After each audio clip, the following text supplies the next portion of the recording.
Hello friends, स्वागत है आपका आकाश टू में। सीएम अनुप्रति कोचिंग योजना की जो लास्ट डेट है वो 31 जुलाई तक लास्ट डेट है। तो अब मैं आपके कुछ कंफ्यूजन है वो मैं आपको क्लियर करने वाला हूँ। कुछ मैं शीटें तैयार की है, ठीक है, उससे रिलेटेड आपके कुछ कंफ्यूजन दूर करूंगा। और दूसरी बात बताऊंगा आपको फॉर्म को कैसे सबमिट करना है, कागज को फॉर्म को प्रोफाइल करने में क्रिएट करने में प्रॉब्लम हो रहा है तो मैं आपको सही तरीके से बताऊंगा। और कोचिंग योजना के बारे में बताऊंगा कितनी परसेंटेज पे आपका सिलेक्शन हो जाएगा, कब मेरिट लिस्ट आएगी। इस पूरी वीडियो का संपूर्ण एनालिसिस इस वीडियो में रहेगा। इस वीडियो को कंप्लीट देखना, अगर चैनल को सब्सक्राइब करना, लाइक करना, अपने फ्रेंड को शेयर करना। इस चैनल पे आपको स्कॉलरशिप वीडियोस और इस प्रकार के जेन्युइन कंटेंट मिलते रहते हैं। चलिए स्टार्ट करते हैं। तो देख लेते हैं हम सीएम अनुप्रति कोचिंग योजना के बारे में हम कुछ चीजें। कई बच्चे पूछते हैं सर कौन कौन सी कोचिंग योजना है बताइए सर। तो आपको पता है उत्कर्ष है, ठीक है, बहुत सारी कोचिंग योजना चलती है उनके द्वारा, ठीक है। आपको जो भी कोचिंग योजना मिलेगा वो ऑफलाइन के तहत मिलेगा, ऑनलाइन नहीं मिलता है, ठीक है, ऑफलाइन मिलेगा। सीएम अशोक गहलोत ने बताया था कि आप ऑफलाइन जाके कोचिंग संस्था में जाके पढ़ सकते हैं, उनको रहना खाना फीस रेंट, ठीक है, 40,000 रुपए पूरा उनको दिया जाता है, ठीक है। ये सुविधा आपको 1 साल के लिए फ्री मिलता है।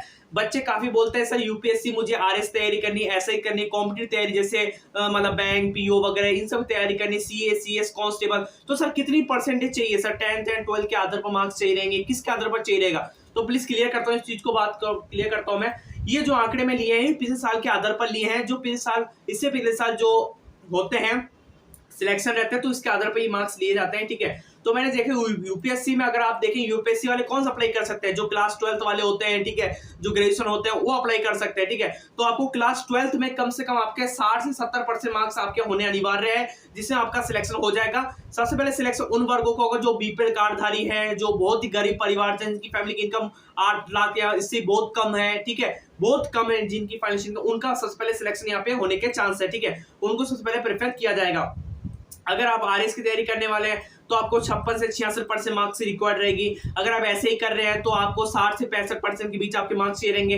कॉम्पिटिटिव तैयारी कर रहे हैं तो आपके भी 60 मतलब फर्स्ट डिवीजन आपके मार्क्स होने चाहिए। अगर आप क्लास 10th में कर रहे हैं, क्लास 12th में कर रहे हैं तो आपके दोनों मिला के 60 या 65 से ऊपर मार्क्स होने चाहिए, जिससे आपकी जो मेरिट लिस्ट तैयार होगी, कट ऑफ तैयार होगा, जिससे आपका चांस जो है इजिली आ सकता है, ठीक है। कई बच्चे और गलती करते हैं, कई पूछते हैं सर कि हमें ये क्लियर कीजिए सर उत्कर्ष में जो कोचिंग योजना मिलेगा उसमें सर हमको फीस देना पड़ेगा, कोई फीस लगेगा या हम ऑनलाइन पढ़ सकते हैं। देखो ऑनलाइन की सुविधा सरकार ने नहीं की है, ठीक है। अभी कोई ऑफिशियल अपडेट आता है ऑनलाइन के बारे में तो आपको जरूर बताएंगे। ऑनलाइन के बारे में कोई ऑफिशियल अपडेट नहीं है, आपको जो भी करना होगा ऑफलाइन जाना पड़ेगा। आपको रहने खाने रेंट सुविधा आपको 40 समेत आपको सरकार देने वाली है, ठीक है। ये सब आपका कंफ्यूजन दूर हो गया होगा, ठीक है। अब ये सुविधा जो है आपको 1 साल दिया जाएगा। अगर आपने पिछले साल ये सुविधा ले चुके हैं तो इस साल सुविधा के लिए आप अप्लाई नहीं कर सकते। आप अप्लाई कैसे कर सकते हैं मैं आपको बताता हूँ। आपको गूगल पे आना है और आपको राज एसएसओ पे जाना है। राज एसएसओ पे आने के बाद SJSMS देख लीजिए, SJSMS पे क्लिक करना है। अगर आपको नहीं मिलता तो आप साइड पे जाके क्लिक कर सकते हैं, ठीक है। SJSMS पे क्लिक करने के बाद आपके पास बहुत सारे ऑप्शन यहाँ पे खुल के आ जाएंगे, ठीक है। आप देख लीजिए यहाँ पे मिलेगा CM Anuprati DBT and coaching voucher योजना, ठीक है। तो आपको यहाँ पे मिलेगा, इस पर आपको क्लिक करना है। इसको जैसे आप क्लिक करेंगे मैं आपको बताता हूँ पूरा ढंग से, ठीक है। स्कीम सिलेक्ट करना, आपको जो भी स्कीम है आपको सेलेक्ट कर लेना। अंबेडकर डीबीटी वाउचर योजना सिलेक्ट करना है। स्टूडेंट है तो आपको प्रोसीड करना है इसके ऑप्शन पे, ठीक है। यहाँ पे कुछ ऑप्शन यहाँ पे आ रहे हैं महत्वपूर्ण सूचना मैं आपको ये बोल देना चाहता हूँ। कई बच्चे इसमें कंफ्यूज होते हैं, इनका नाम नहीं आ पा रहा है, प्रोफाइल क्रिएट नहीं हो पा रहा है, उनका फॉर्म मतलब ऐसा oops you are not eligible for ऐसे कुछ दिखा रहा है उनका, ठीक है। तो उनको क्या कौन से बच्चे वास्तव में अप्लाई कर सकते हैं, कि कौन कौन से डॉक्यूमेंट्स आपके पास होने चाहिए, अंतिम मौका सुन लीजिए, ठीक है। तो आपको मैं बता देता हूं, आपके पास सबसे पहले ईडब्ल्यूएस सर्टिफिकेट होना चाहिए। अगर आप जनरल कैटेगरी के हैं, अगर आपके पास ईडब्ल्यूएस सर्टिफिकेट है लेकिन वो जन आधार कार्ड से लिंक है, फ्रेंड ये ध्यान रखिए, ईडब्ल्यूएस सर्टिफिकेट होने से नहीं होगा सॉरी फ्रेंड्स, ईडब्ल्यूएस सर्टिफिकेट आपका जन आधार कार्ड से लिंक होना चाहिए, ये बात ध्यान रहे आप सब लोग, ठीक है। अगर आपका ईडब्ल्यूएस जन आधार कार्ड से लिंक है तभी आप एलिजिबल हो पाएंगे। दूसरी बात आपको बताता हूं, अगर आप क्लास 11 12 में पढ़ रहे हैं, अगर आप क्लास 11 तक कॉमर्स की फील्ड में अप्लाई किया तो आप सीए सीएस के लिए आप कोचिंग वगैरह ढूंढ सकते हैं। अगर आप क्लास 12 में विज्ञान लिए हैं तो आप जैसे इंजीनियरिंग वगैरह के लिए, जैसे आईआईटी जेई मेंस के लिए तैयारी के लिए आप, ठीक है, एनटीए इन सब की तैयारी के लिए आप कर सकते हैं, ठीक है। उसके बाद आपसे ये पूछा, साफ साफ लिखा गया यहाँ पे, योजना में एक बार चयन होने पर उन्हें अन्य परीक्षा की कोचिंग योजना का लाभ नहीं दिया जाएगा। अगर आप एक बार चयन हो जाते, एक बार लाभ ले लिया तो दूसरी बार योजना आप नहीं ले सकते, ठीक है। इसको ओके के ऑप्शन में क्लिक कर देता हूं और आपको यहाँ दिख रहा है एप्लीकेंट प्रोफाइल। इस एप्लीकेंट प्रोफाइल के ऑप्शन पे जाना है। आपका जो भी प्रोफाइल है यहाँ पे सबमिट आपको क्लियर कर लेना है, ठीक है, स्टेप बाय स्टेप, ठीक है। आपसे यहाँ पे जो पूरा जन आधार टाइप पूछा, जन आधार कार्ड नंबर है आपके पास, ठीक है, जन आधार नंबर होगा इसमें आपको जन आधार कार्ड नंबर आपको लिख देना है, ठीक है। जैसे जन आधार कार्ड लिखेंगे आपका जो नेम है, फादर नेम है, मदर नेम है, ठीक है, डेट ऑफ बर्थ है, ठीक है, ये सब आपका जो है खुद ऑटोमेटिक ले लेगा, बस जन आधार कार्ड में अपडेट होना चाहिए, ठीक है फ्रेंड्स।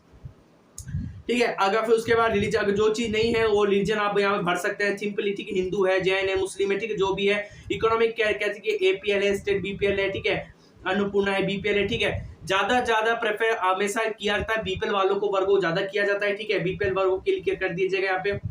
अगर आप बीपीएल है तो बीपीएल नंबर आपके पास होना चाहिए, तो बीपीएल नंबर आप यहाँ पुट कर देंगे सिंपली, ठीक है। उसके फाइनली से इनका account number, IFSC code, bank name, branch name, ठीक है। अगर आप डिसेबिलिटीज है तो आप यहाँ पे यस करेंगे, नहीं है तो नो करेंगे।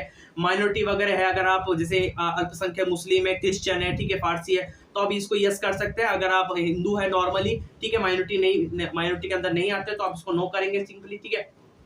उसके बाद आपसे पूछा है यहाँ पे कास्ट सर्टिफिकेट, अगर आप जनरल कैटेगरी के हैं, अगर आप ईडब्ल्यू सर्टिफिकेट है तो आपको कास्ट सर्टिफिकेट अपलोड करना पड़ेगा। उसके बाद आपको सेल्फ डिक्लेरेशन, जो भी आपकी फाइनेंशियल इनकम है वो आपको यहाँ पे लिखने पड़ेगी, आपको आय प्रमाण पत्र, इनकम सर्टिफिकेट आपको अपलोड करना पड़ेगा। ये सारे डॉक्यूमेंट्स आपको यहाँ पे कंप्लीटली अपलोड करने पड़ेगा। इसके बारे में मैंने कंप्लीट वीडियो बना रखा है, step by step A to Z print तक बता रखा है मैंने, किस प्रकार से आप करें, किस प्रकार से कोचिंग जो है ना जुड़ सकते हैं, क्लास 10 12 मार्क्स से कैसे अपलोड करेंगे। उस वीडियो का लिंक मैं आई बटन पे दे दूंगा, डिस्क्रिप्शन में दे दूंगा, और वीडियो के एंड में भी वो वीडियो मिल जाएगी, इसलिए वीडियो कंप्लीट एंड देखना।